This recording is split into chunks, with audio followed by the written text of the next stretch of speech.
Personally, I consider Game 0 to be one of the most confusing games in Identity V's history. The timeline is blurry, and many questions have multiple conflicting answers. While it's common for the lore to spark fan theories, Game 0 stands out as one of the hardest to make sense of. The open-ended questions have led to countless theories, many of which contradict one another. Among the most intriguing mysteries, two questions still leave me scratching my head. First, did Galatea join the control group game before or after she became paralyzed? Second, who exactly is 010?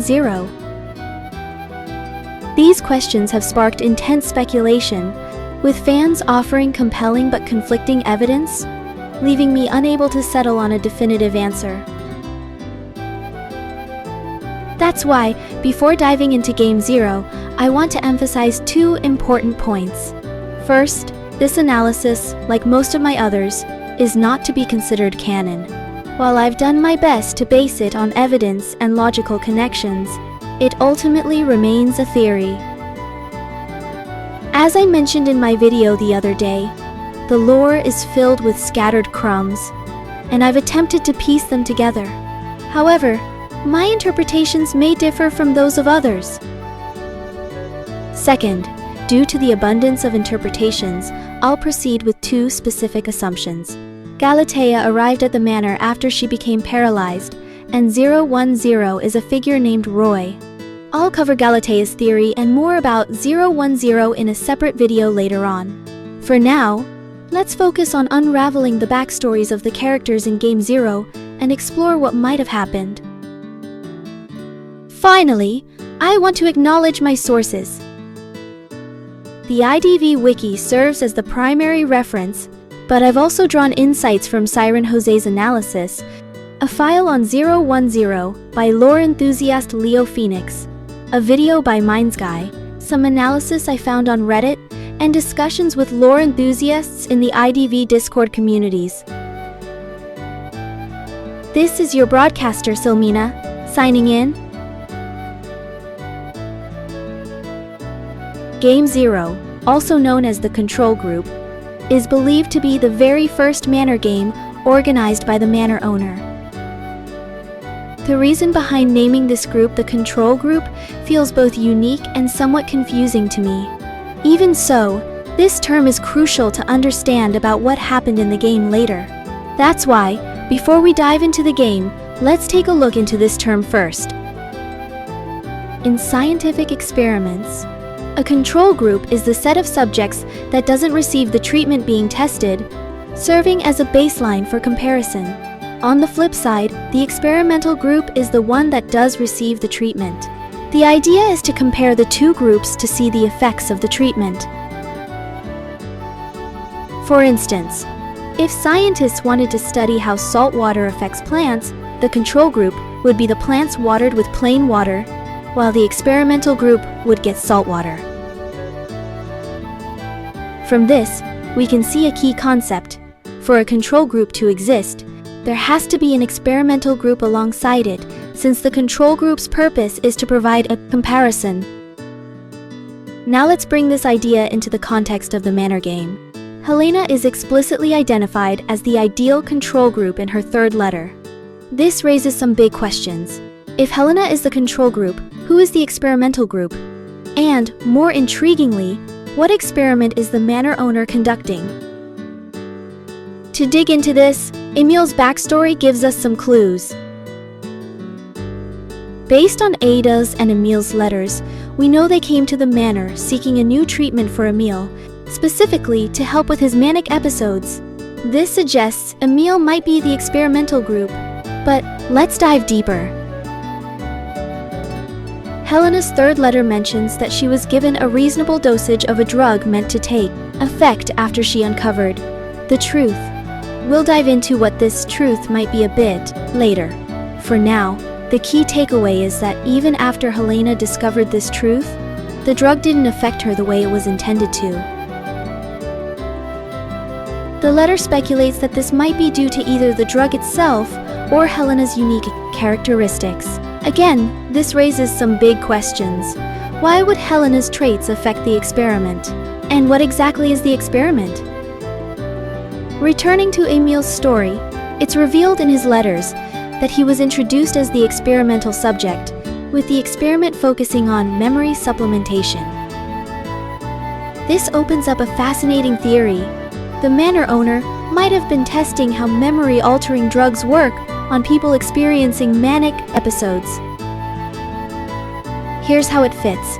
Emil is frequently described as being in a manic state, and Helena's letter describes her as a manic at heart.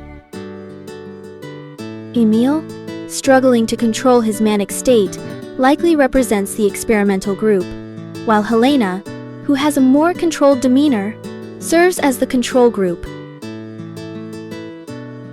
Both were given drugs, Emil as the experimental group, demonstrating the effects of the drug in a full-blown manic state, and Helena as the control group, showing how the drug interacts with someone more stable. This theory suggests that Orpheus was trying to understand how these memory-altering drugs function across different mental conditions, testing them on extremes like Emil's unchecked mania and Helena's calmer disposition. Again, this is speculative. I'm no scientist, and this is the best context I can come up with. Nevertheless, the key takeaway here is that Emil was the experimental subject, and Helena was chosen to be the comparison, or control group, for Emil. By observing both of them, the manor owner could gauge the drug's effects more effectively. What I find particularly interesting is the use of the term control group in this context. It feels almost poetic because, in a way, every participant's behavior in the Manor Game seems to be controlled, either by external forces from their past or present circumstances. Take Emil, for example. His actions are shaped by Ada, and, before that, by the owner of the dogfighting ring. Similarly, Helena's choices have been heavily influenced by Sullivan, and this pattern repeats with other characters too. When you think about it, this aligns perfectly with what could be the overarching theme of Game Zero: freedom and control, or perhaps simply control. Each participant seems to be grappling with some kind of restraint, striving to break free from the forces that bind them, whether those are personal, psychological, or even physical. It's almost as if the manor is less a battleground and more a stage where the characters confront their own cages, hoping to find a way out. With this baseline, I'll delve deeper into each character's backstory.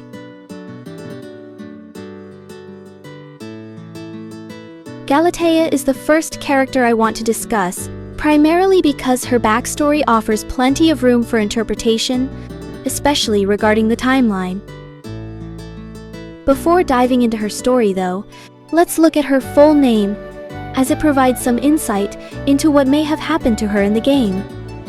Galatea Claude, a combination of two names that come from entirely different stories.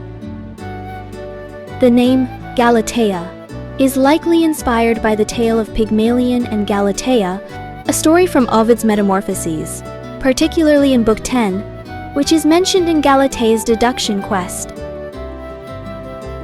Ovid, a Roman poet, tells the story of Pygmalion, a figure from Cyprus who became disillusioned with women after witnessing, let's say, moral corruption among them.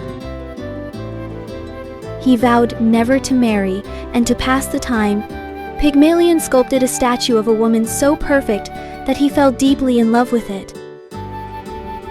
He named the statue Galatea, meaning she who is white as milk, and spent his days admiring it, gifting it with clothing and jewelry, and even talking to and kissing it as though it were alive.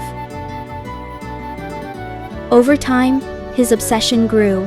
During a festival honoring the goddess Aphrodite, Pygmalion prayed for Galatea to come to life. Touched by his devotion, Aphrodite visited his workshop, saw the statue's beauty, and granted his wish. Galatea came to life, and the two eventually married, later having a son named Paphos, who founded a city of the same name in Cyprus. This story parallels Galatea's behavior in Identity 5.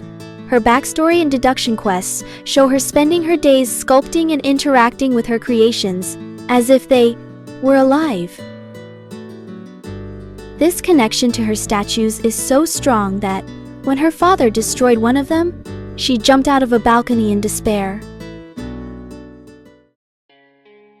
Galatea's last name, Claude, is thought to reference Emil Claude, a French sculptor known for her figurative works in bronze and marble.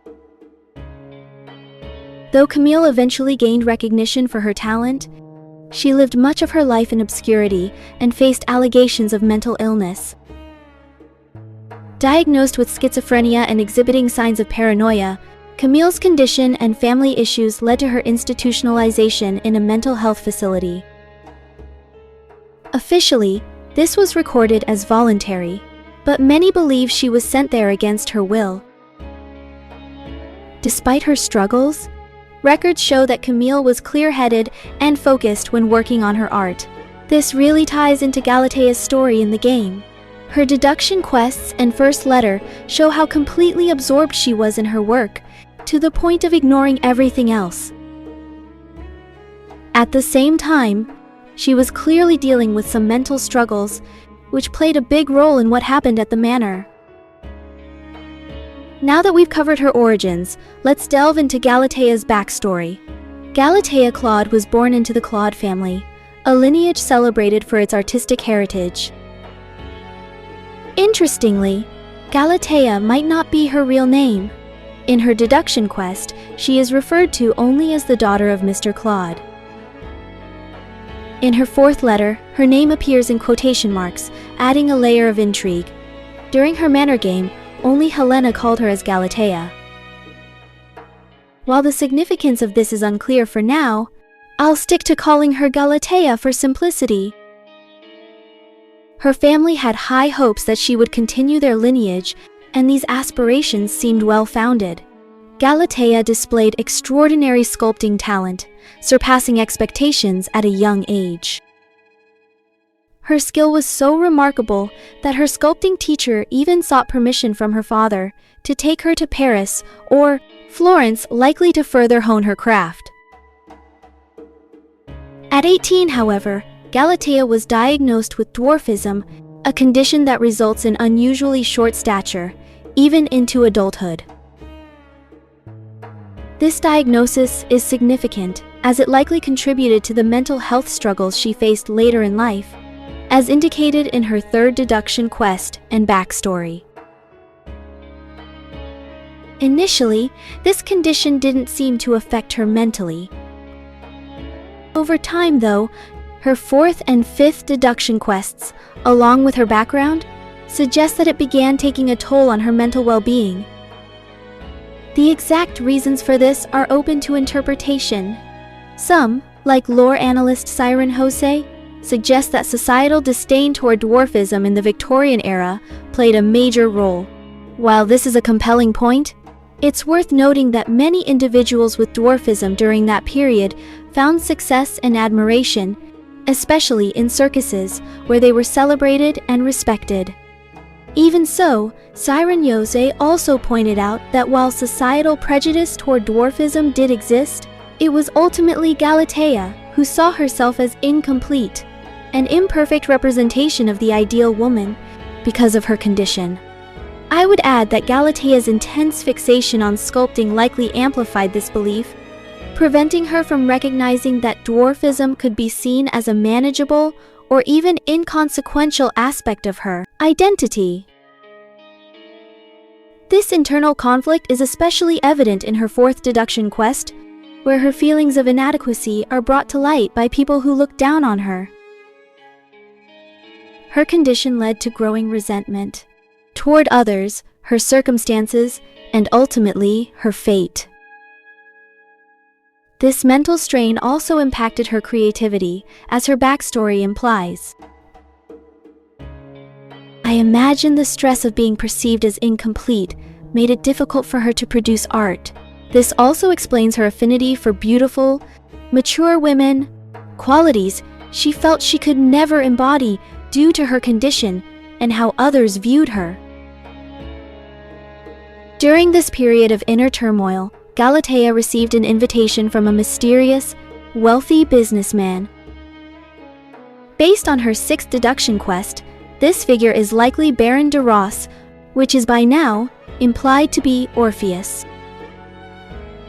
The invitation requested her to restore several statues for him, and Galatea eventually accepted.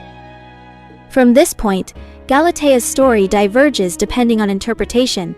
Some lore enthusiasts suggest that Game Zero took place during her first visit to the manor. Yet another theory is that Game Zero occurred after she had become paralyzed. As I mentioned at the start of the video, I'll be going with the latter theory, which suggests that Game Zero happened after Galatea became paralyzed by jumping out of the balcony. That said, it doesn't mean the other theories don't have valid points. Each has its strengths and weaknesses. I chose this one mainly because there is a tiny, strong hint that led me to believe it. It will be too long to put it here, so I'll put these theories into later video. For now, let's continue with Galatea's story. Galatea accepted the invitation and headed to the manor. Before her visit, according to her first letter, she gave Orpheus a sculpture she had made, which is a bird imprisoned in stone. To Galatea, this statue symbolized her own feelings, describing it as a meaningless, disorderly, insignificant work of which the spirit gradually died. How she gave the statue to Orpheus isn't entirely clear.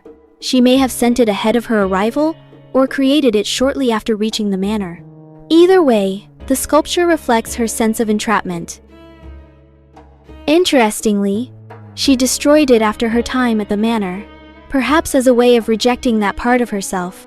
She did that because she goes back home full of inspiration after her visit to the manor, and here's what likely happened during her first visit.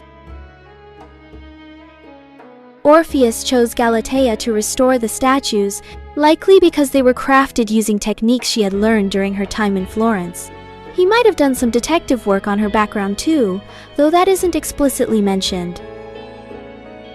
Galatea's third letter hints at her experience working on this project. In it, she describes being particularly drawn to 3 statues of the Muses. For you who don't know, the Muses are the goddesses of literature, science, and the arts in Greek myth. Among these were 2 genuine sculptures of Terpsichore in different poses and a near-perfect counterfeit of Calliope. While Galatea found the Terpsichore statues mildly interesting, the Calliope statue captivated her. She realized its so-called imperfections weren't flaws at all but deliberate incompleteness, as if the original artist had intended to leave it unfinished. Galatea also recalled Orpheus mentioning that the original sculptor was long dead and that he seemed intent on completing the work himself. Determined to ensure the statue would be finished properly, Galatea resolved to return to the manor whenever Orpheus decided to move forward with its restoration. After this visit, Galatea returned to Florence, determined to complete the Muse statue. Her backstory mentions that she came back bursting with strong creative desire and dazzling sculpting talent, as if she was a different person. This suggests that she overcame her negative feelings about her dwarfism and stopped caring about how others viewed her, as hinted in her first letter. From then on, her sole focus was to complete the Calliope statue in the manor. Sometime later, Orpheus sent Galatea the 10th volume of Metamorphoses by Ovid, which includes the story of Galatea and Pygmalion. In my opinion, Orpheus likely did this on purpose after noticing how much Galatea had changed since her visit. He might have hoped to influence her perspective, leading her to see herself as a perfect creation come to life, a real-life Galatea, like the one in the story. This idea ties in with her 4th letter, where her name is placed in quotation marks, suggesting that Galatea wasn't her real name, but a title she adopted to embody this idealized version of herself after she received the book. At first, her parents were thrilled with her transformation. But as Galatea became indifferent to praise and focused solely on perfecting her creations, she started withdrawing into her work. She grew obsessed with her sculptures, even talking to them as if they were alive. This obsession escalated until one day, her father, in a fit of frustration, threw one of her statues, the Galatea, off the balcony. To his shock, Galatea jumped after it. This fall left her to have hemiplegia, paralyzed from the waist down, which added another layer of tragedy to her story. Her parents, convinced she was mentally unstable, sent her to a mental health facility. According to Sgushenka, she might have initially been sent to the Holloway Sanatorium, the same place Anne and possibly Simon Barriere were admitted to. It's also possible that Galatea met Lily at this time. Lily's life was upended after her brother, Simon, was injured and sent to a sanatorium, presumably Holloway. Seeing Lily trapped in her abusive father's control, Galatea may have inspired her to break free, just as Galatea had focused on her art and stopped caring about others' judgments. This influence might have driven Lily to take extreme measures, believing to have killing her father. While intriguing, this connection remains speculative. There's also a chance Simon was sent to the White Sand Street Asylum instead of Holloway, which would place Lily and Galatea's meeting there instead. Eventually, Galatea ended up in the White Sand Street Asylum. Her backstory video shows her in a special ward with iron bars, undergoing experiments. She withdrew further, refusing to interact with living people and obsessively carving human heads, always naming them Galatea. This could indicate she fully embraced the persona inspired by the book Orpheus sent her, paralleling Pygmalion naming his sculpture Galatea. Her behavior alarmed the asylum staff, who noticed she kept sculpting the same face repeatedly. This led to her being moved to a remote yard with only a single nurse supervising her. Predictably, things took a dark turn. One day, the nurse failed to report, prompting the doctor to check on her. What they found was chilling. The nurse's headless body, with a sculpted head replacing it, the same face Galatea had carved countless times. After this horrifying incident, Galatea disappeared. She eventually returned to the manor, determined to complete the unfinished Calliope statue, which set the stage for her involvement in Game Zero.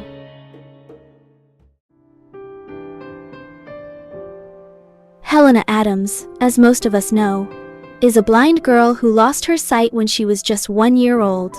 Theories about what caused her blindness range from trachoma to rubella fever or meningitis, but we don't know for sure. Even with this challenge, her father, John, cared for her deeply. He once even said he wished he could take her blindness on himself instead. He gave her a cane to help her navigate her daily life, showing just how much he supported her. Helena's childhood wasn't exactly carefree though. In one of her deduction quests, we see that she used to break her toys. It's hard to say why, but it might reflect her struggles growing up blind. Even the family doctor had to step in to reassure her father during this time. Things started to turn around when John hired a private tutor for Helena, a woman named Sullivan. This was a major turning point for her. By her 5th deduction quest, Sullivan is amazed at how much progress Helena has made. The quest is titled, "When God Closes a Door, Another is Opened," which is worth noting because it sounds a lot like something Helen Keller, the inspiration for Helena, once said in her book. Among the many things Sullivan taught Helena, one stands out as super important for the story later on: Braille. If you're not familiar, Braille is a writing system for visually impaired people that use patterns of raised dots you can feel with your fingertips. Basically, it's how blind people can read and write. Under Sullivan's guidance, Helena really started to blossom. John even described her as a little poet, which explains why her letters are often written in poetic language. But by her 8th deduction quest, things take a darker turn. John starts to feel confused when Helena claims, or writes, that she's deaf. This leads to an even more upsetting reveal in her 9th deduction quest. Sullivan had been using Helena for her own personal gain. According to a fan theory, Sullivan may have had Helena pretend to be deaf to make herself look better as a teacher, turning Helena into a kind of prop for her own reputation. Eventually, Helena got tired of all the lies. By her 10th deduction quest, her first letter, and some hints in the Estrella Night event, she decides to leave home and take control of her own life, pursuing her own dream of becoming a poet and free from Sullivan's influence. What happens next is a bit of a mystery. Her backstory mentions that she went to the manor looking for a sponsor to help pay for her education, but her first letter hints at something different. She was invited to the manor by a friend of Sullivan's, most likely Orpheus, to attend a conference. This raises some big questions, like how Orpheus even knew about Helena, and why he thought she'd make a good subject for his experiments. The answer might lie in her 3rd letter, where Helena is referred to as Sullivan's prey. Here's what I think might have happened, though this is just my theory, so you may want to take it with a grain of salt. After Helena left home, she was finally free from Sullivan's control, but Sullivan wasn't ready to let her go. Sullivan had always wanted to keep Helena under her thumb, so when Helena left, she turned to Orpheus for help. Orpheus agreed, but only if Helena could be his test subject. Based on what Sullivan probably told him, Orpheus must have thought Helena was the perfect control group for his experiments. To lure Helena to the manor, Orpheus sent her an invitation to a seminar, possibly even offering to sponsor her education and cover her tuition. The invitation was written in Braille, which probably felt meaningful to Helena, as it made her feel seen and respected. Helena, with her kind nature and interest in writing, accepted the invitation, trusting it, as it came from Sullivan's friend. This sets the stage for the events in her letters, which I'll explore later. For now, what we need to know is that Helena, under these enticing promises, made her way to the manor.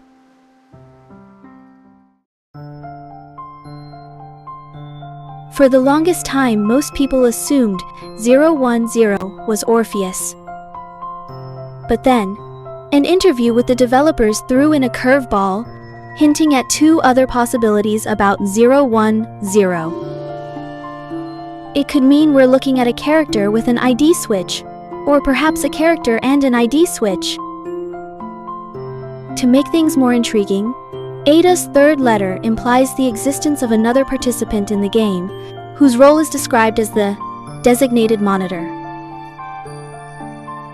Adding to the mystery, the character relationships in Game 0 mention someone named Roy. Naturally, this has sparked the theory that Roy might actually be the designated monitor and could be the one representing 010. A lore enthusiast named Leo Phoenix, in his analysis, offered some fascinating insights into the timeline and how it ties into Roy potentially being 010. Based on these hints and theories, I'm going to run with the idea that Roy is 010. We don't know much about Roy yet, but he does pop up in Mary's 2nd letter. Based on how he's described, it sounds like Roy is junior to Orpheus, or maybe even someone who worked under him. He seems to take requests or orders from Orpheus, which suggests a subordinate dynamic. This, of course, has sparked a lot of speculation, and one of the leading theories is that Roy might be impersonating Orpheus because Orpheus told him to do so. The character relationship chart gives us more to chew on. It shows Roy doing something to Emil and Helena, or, if we connect this with Emil's 3rd letter and Helena's 4th letter, he did something to both of them that directly affected Helena. Now, Let's talk about Roy's serial number, 010. This is where things get really interesting because no other character's serial number ends in 0. An article in the IDV Wiki mentioned that the last digit of a character's serial number usually reflects the order of their arrival at the manor. This idea fits for some games, like Game 4 or Game 8, but it doesn't quite hold up for characters like William Ellis, Aesop, or Ganji. So, the meaning of that last digit is still questionable, at least for me. In Roy's case, though, I'm using this theory as a baseline. The 0 in his serial number might mean that Roy never actually needed to arrive at the manor because he was already there from the start. That would explain why his number is so unique. Why did Roy join the Manor Game? Honestly, that part is still a mystery, given the lack of solid clues. My best guess is that Orpheus either instructed him to participate or outright forced him into it. Another possibility is that Roy, appearing drugged and affected, may have been the first test subject in Orpheus's experiment. There are plenty of wild theories about Roy, which only adds to the complexity, but for now, I lean toward the idea that he was pretending to be Orpheus to keep an eye on everything happening during the game.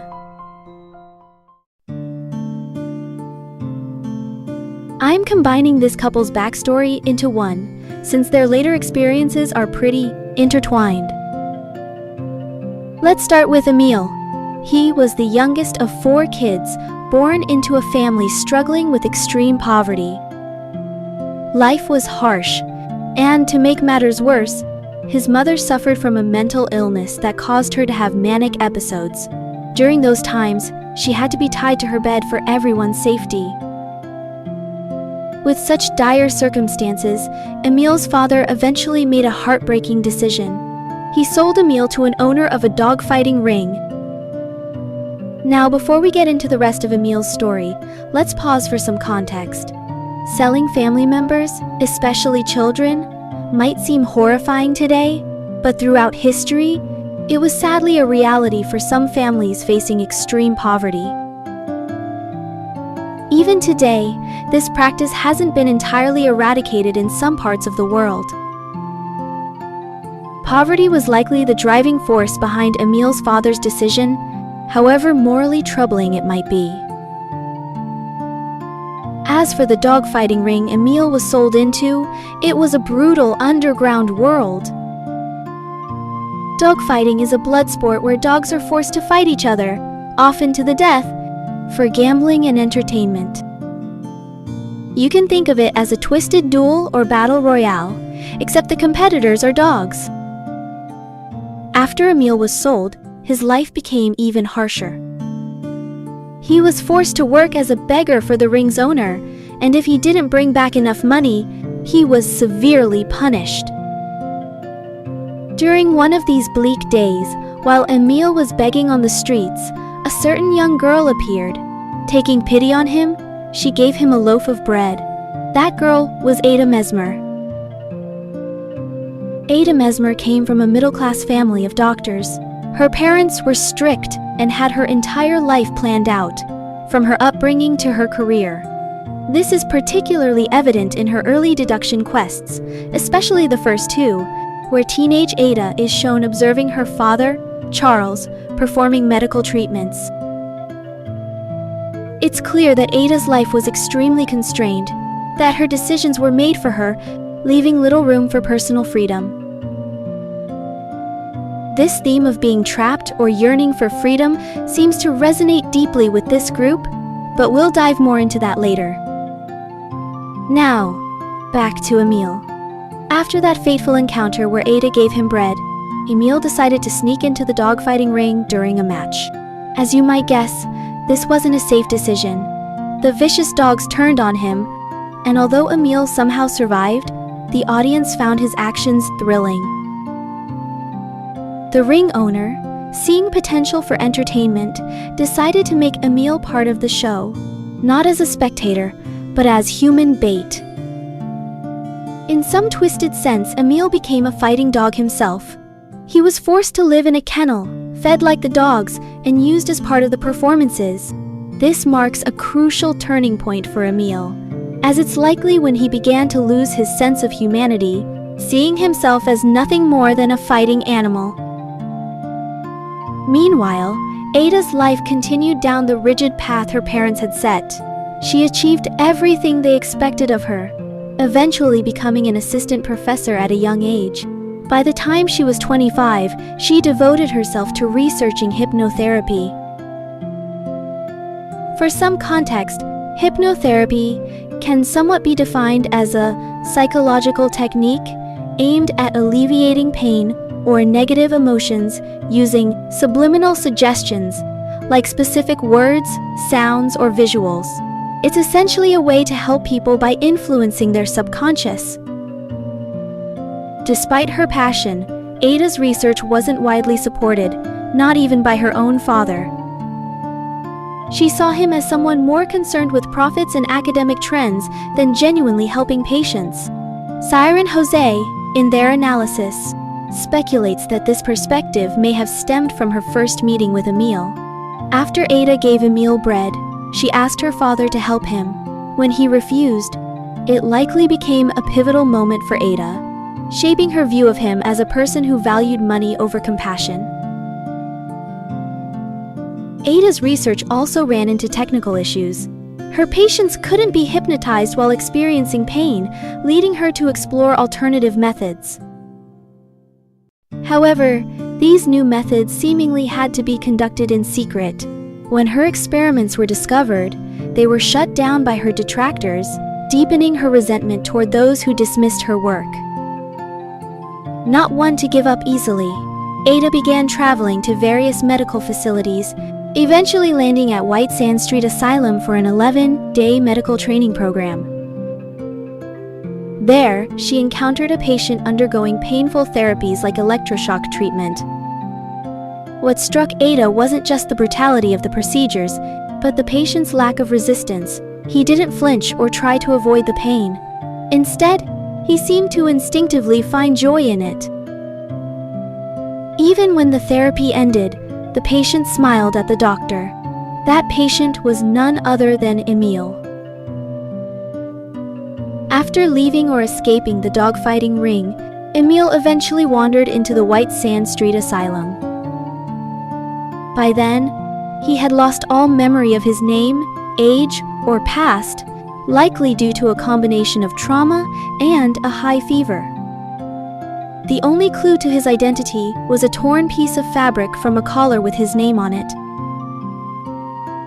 At the asylum, Emil was diagnosed with manic fits and severe aggressive tendencies. These conditions led the staff to place him in solitary confinement, reserved for the most dangerous patients. To manage him, they heavily sedated him with tranquilizers, leaving him in a constant state of detachment. Over time, this excessive medication damaged his nervous system, rendering him incapable of feeling physical pain. This numbness to sensation and emotion marked the beginning of Emil's blank slate state. That is, until he met Ada. When Ada first encountered Emil during her training at the asylum, he reacted with fear and distrust, trembling and gasping at her presence. However, she discovered something unexpected. The sound of her whistle calmed him. Emil became the first patient to respond to her hypnotherapy while still in pain, sparking Ada's curiosity and fascination with him. Gradually, Ada reduced Emil's medication and relied on her hypnotherapy to help him manage his pain. This development thrilled her. Emil was the perfect candidate for her experimental techniques. Despite her excitement, Ada was conflicted about her methods and asked Emil whether he preferred medication or her therapy. Emil chose Ada, a decision that greatly relieved her and deepened their connection. Emil expressed his gratitude to Ada for waking him up from the nightmares that had plagued him for as long as he could remember. Over time, both Emil and Ada began to piece together their shared past. Emil murmured, Familiar, Ada, bread in his sleep, which Ada overheard, reminding her of the beggar boy she had once helped. Whether Emil consciously recognized Ada as the girl who gave him bread, or whether Ada fully connected Emil to that memory, remains a little bit unclear for me. As Emil and Ada spent more time together, Ada's feelings for him deepened, although it is uncertain whether it was pure love or an obsession. This attachment motivated Ada to leave the asylum with Emil, longing for a life free of its oppressive confines. Their bond solidified when Emil, in response to a flower gift from Ada, crafted a ring for her. Touched by the gesture, Ada called it the first time a patient had shown me understanding and gratitude. It strengthened her resolve, and eventually, the two managed to escape the asylum together. The day of their escape, October 10th, would then be their official shared birthday, both lore-wise or gameplay-wise. The pair moved far away to a secluded cabin, nestled in a calming forest with a nearby river, far away from anywhere that it would take hours driving to reach their home. It was an idyllic, peaceful life, far removed from their traumatic pasts. Emil and Ada cherished the simplicity of their new home, often taking trips to town where Emil even befriended local children. For 3 years, their life resembled a utopia. However, the peace didn't last. Emil's condition began to deteriorate, with Ada noting that he had regressed to the state he was in when she first met him. Desperate and unable to help him using her usual treatment, Ada received a letter from Mr. Novelist, believed to be Orpheus. He offered Ada a new treatment for Emil in exchange for the patient records from the White Sands Street Asylum. Initially, Ada was skeptical and declined the offer, but as Emil's condition worsened, her resolve faltered. In Emil's second letter and Ada's first letter, it's evident that Ada eventually accepted Orpheus's offer, hoping the new treatment might save Emil. With no other options, the two made their way to the manor, stepping into a new chapter of their story.